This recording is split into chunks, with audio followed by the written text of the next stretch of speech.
आज के case studies के इस लेक्चर में बात करेंगे, अगर आपकी पत्नी ने आपके ऊपर, आपके परिवार के ऊपर कोई भी झूठा केस किया है तो फिर ऐसी स्थिति में आपको कौन कौन से फायदे मिलने वाले हैं।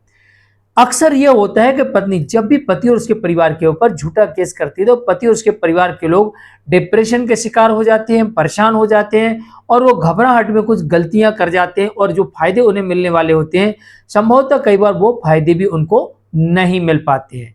तो जब भी आपके ऊपर झूठा केस आ जाता है तो आपको शांतिपूर्वक सबसे पहले यह समझना है कि इस झूठ का तोड़ क्या है।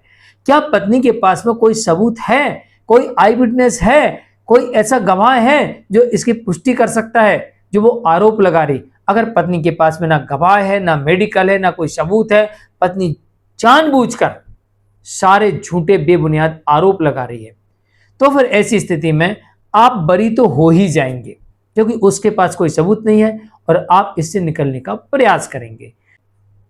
अगर पत्नी के मन में बाद में झूठे केस करने का ख्याल भी आता है तो उसे बाद में याद आ जाएगा कि पति ने क्या क्या फायदे बाद में उठाए थे मेरे केस करने के बाद। जय जिनेंद्र, मैं मुकेश जैन।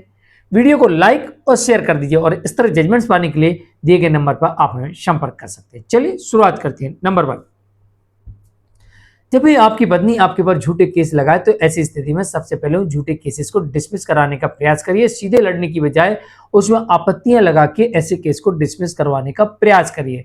कई बार हमने देखा है कि आपत्ति लगाने के बाद आपके ऊपर जो आरोप लगे होते हैं, कोर्ट उनसे बोलती है लाइए सबूत दिखाइए, किस आधार पर आपने आरोप लगाए हैं, और फिर वहां पर पत्नी बुरी तरीके से फंस जाती है और सबूत न दे पाने पर कोर्ट कहती है सबूत नहीं तो केस डिसमिस, और वहां पर केस डिसमिस कर देती है। और जैसे ही केस डिसमिस होता है तो पति के पास में पहला अधिकार आ जाता है कि पति ऐसी पत्नी को डिवोर्स दे दे, और अब यहां पर पति डाइवोर्स देगा। पहला फायदा ये होगा कि झूठा केस करने वाली पत्नी से उसे हमेशा हमेशा के लिए छुटकारा मिल जाएगा, और पति यहां पर झूठे केस करने के आधार पर, उसे परेशान करने के आधार पर, उसका उत्पीड़न करने के आधार पर, ब्लैकमेल करने के आधार पर, अपमानित करने के आधार पर, डिजर्शन और मेंटल क्रूरल्टी या क्रूरल्टी के ग्राउंड पर ऐसी पत्नी से डिवोर्स ले सकता है। तो पति को यहां पहला फायदा होगा कि ऐसी पत्नी से डिवोर्स मिल जाएगा। दूसरा, पति को यह फायदा होगा कि ऐसी पत्नी को कोर्ट मेंटेनेंस और एलिमनी नहीं देगी, और देगी तो मिनिमम देगी, यानी भरपूर उसे मेंटेनेंस और एलिमनी नहीं मिलेगी या फिर मिलेगी ही नहीं।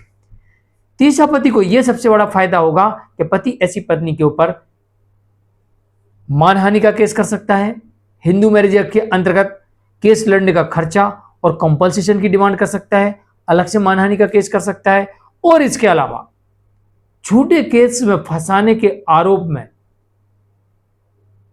बीएनएस की धारा 248 के अंतर्गत भी मामला दर्ज करवा सकता है। और अगर पत्नी के खिलाफ पति ने कार्रवाई कर दी तो पत्नी कभी भी किसी के ऊपर अब झूठे आरोप नहीं लगाएगी, वो क्या उसके आसपास के लोग भी नहीं लगाएंगे, क्योंकि इसमें सबसे बड़ा नुकसान जो होगा पत्नी का, पति गया, पति का पैसा गया, ऊपर से अब पति उल्टा पैसा मांग रहा, और इसके बाद जो पत्नी बड़ी खुश हो रही थी, मैंने देखो केस कर दिया, उसको पकड़ के ले गए, जेल में डाल दिए, अब पत्नी की बारी है और पत्नी को पुलिस पकड़ेगी और कोर्ट उसे जेल भिजवा देगी, क्योंकि 248 बीएनएस की धारा यह कहती है कि अगर कोई भी व्यक्ति किसी व्यक्ति के ऊपर झूठी शिकायत दर्ज करवाता है, झूठे केस दर्ज करवाता है, तो ऐसी स्थिति में उस व्यक्ति के विरुद्ध 2 लाख रुपए तक का जुर्माना या 5 साल तक की सजा या जुर्माना और सजा दोनों से दंडित किया जा सकता है। एक मामले में ऐसी ही पत्नी ने पति के विरुद्ध झूठी झूठी खबरें फैलाई थी, तो वहां पर पति ने मानहानि का केस कर दिया था और पति को मानहानि के केस में 15 लाख रुपए कॉम्पल्सेशन मिला था। एक मामला और ऐसा देखा गया जहां पर पत्नी ने पति के बारे में अखबार में खबर छपवाई थी और जिसमें तमाम आरोप लगाए थे। उस मामले में भी पति ने इसी को ग्राउंड बनाया और पति ने इस आधार पर पत्नी से डिवोर्स ले लिया था। तो ये ग्राउंड बनते हैं डाइवोर्स के। तो आज के लिए इतना ही। मैं मुकेश जैन। वीडियो को लाइक शेयर कर दीजिए। नमस्कार।